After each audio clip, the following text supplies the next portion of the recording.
Well, good day, folks, and welcome. Welcome to spring, and welcome back to the old church, 5 Acre Homestead. We are glad to see you. If this is your first time, welcome to our YouTube channel. If you are returning, welcome back, and a big hello to you from Betty and I. So as I said, it is spring. It is March the 20th, and in the Northern Hemisphere, that is the beginning of spring, ladies and gentlemen. And what better way to welcome spring than to recite a spring poem? So while you enjoy a collection of pictures and videos of our garden and greenhouse, folks, buried deep under lots of snow still, I'm going to recite a poem by Lucy Maud Montgomery entitled Spring Song. Spring Song by Lucy Maud Montgomery. Hark, I hear a robin calling, list the wind is from the south, and the orchard bloom is falling, sweet as kisses on the mouth. In the dreamy veil of beeches, fair and faint is woven mist, and the river's orient reaches are the pellucid amethyst. Every limpid brook is singing of the lure of April days, every piney glen is ringing with the maddest roundelays. Come and let us seek together springtime lure of daffodils, giving to the golden weather greeting on the sun-warm hills. Ours shall be the moonrise stealing through the birches ivy white. Ours shall be the mystic healing of the violet-footed night. Ours shall be the gypsy winding of the path with violets blue. Ours at last the wizard finding of the land where dreams come true. A beautiful springtime poem, ladies and gentlemen, by Lucy Maud Montgomery. And you might recall that Lucy Maud Montgomery is the author of Anne of Green Gables. Well, we hope you enjoyed that poem, ladies and gentlemen, folks. I couldn't resist, I guess. It's the teacher in me, I suppose. After teaching now for 31 years, poetry is in my blood. And so is gardening. And I miss my garden, folks, and I miss my greenhouse. And I cannot wait for all of this snow to be melted, and I can get out there with my shovel and my rake and my hoe and start digging up the ground and start planting. And trust me when I say there is a vegetable garden underneath all of that snow. There is actually a raised bed vegetable garden. And I hope to show you some pictures very, very shortly in this video.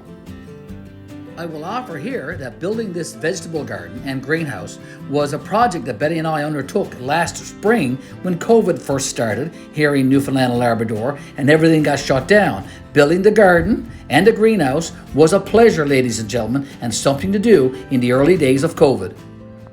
So please stick around, folks. Toward the end of this video, we will be showing lots of pictures and some short video clips of our garden throughout last summer, where we had a very bountiful harvest of lots of vegetables and herbs. You will be surprised at what's underneath all of that snow. So be sure you stick around, folks. Be sure to subscribe to our YouTube channel. Be sure to hit the like button and be sure to hit the notification bell.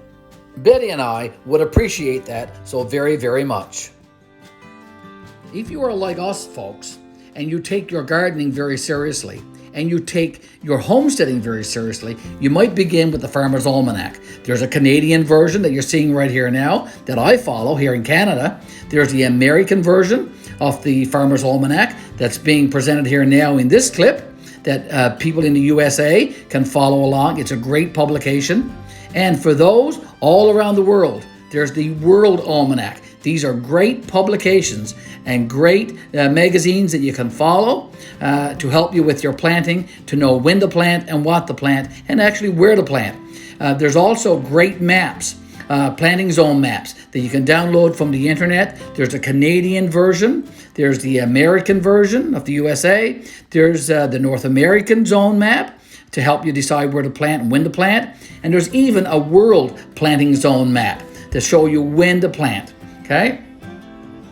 Now, many of you, I'm sure, have been out to the big box stores and even out to some of the nurseries around your town and community, and you've seen these big presentations of seed displays in these box stores, and you know that people are now picking out their seeds and getting ready to start some of the planting indoors, which is absolutely great. As long as you've got a supply of heat or some good lights, it's very good for you to start that.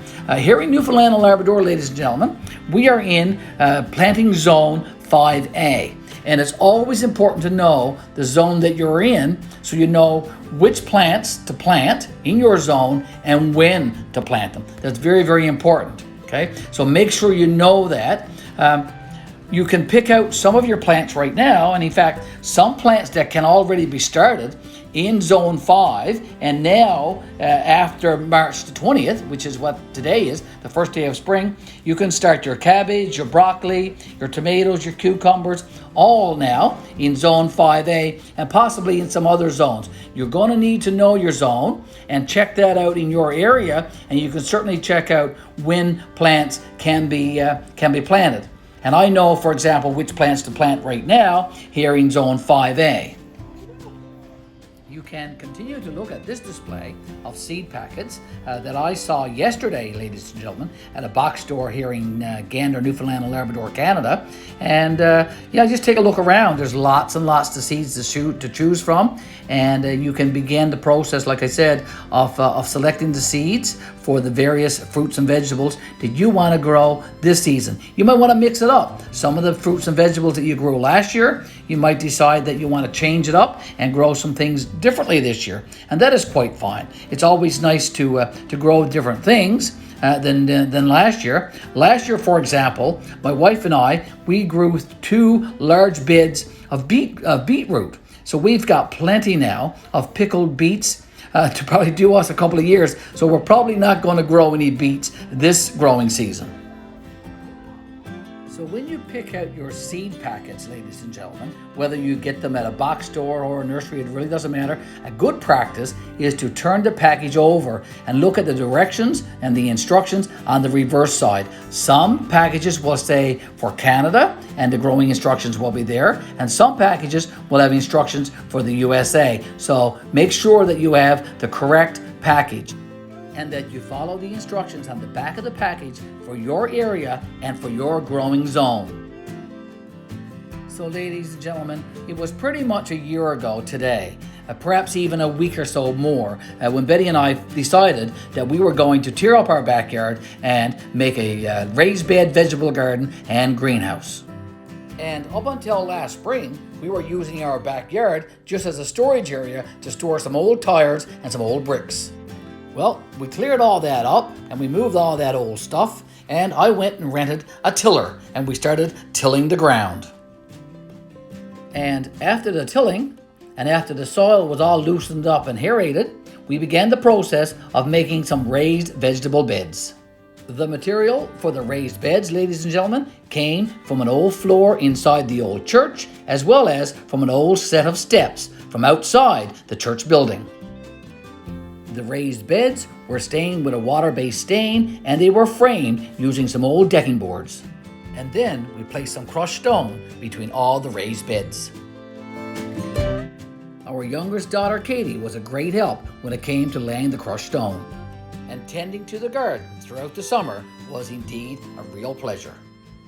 We also built a greenhouse using some reclaimed 4x4 hole posts and some rough lumber from a local mill. Some old and leftover vinyl siding was also used on the greenhouse. We placed a glider inside the greenhouse as a place to sit. This clip of the greenhouse was taken in early summer last year, 2020. And this one of the greenhouse was taken in late summer when the greenhouse looked just like a jungle, with our cucumber and tomato plants growing extremely well.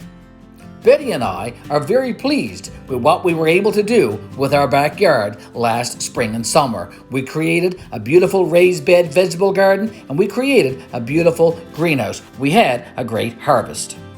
Now, let me assure you folks that there's much more to our raised bed vegetable garden story than is presented here. And equally, ladies and gentlemen folks, there's much more to our greenhouse story as well, as we simply could not include it all in this short 10-minute video today. So you will be very pleased to know that we will be presenting a step-by-step how-to video series very soon on our YouTube channel. You will most definitely, folks, want to come back to our YouTube channel over the next few weeks. And of course, the name of our YouTube channel is Garry, Betty, the Old Church, 5 Acre Homestead. You can easily subscribe to our YouTube channel, folks, if you want, just by hitting the subscribe button in the bottom right-hand corner of this and all our YouTube videos. You can also hit the like button if you liked this video. And of course, you can hit the notification bell to receive notification emails directly from us.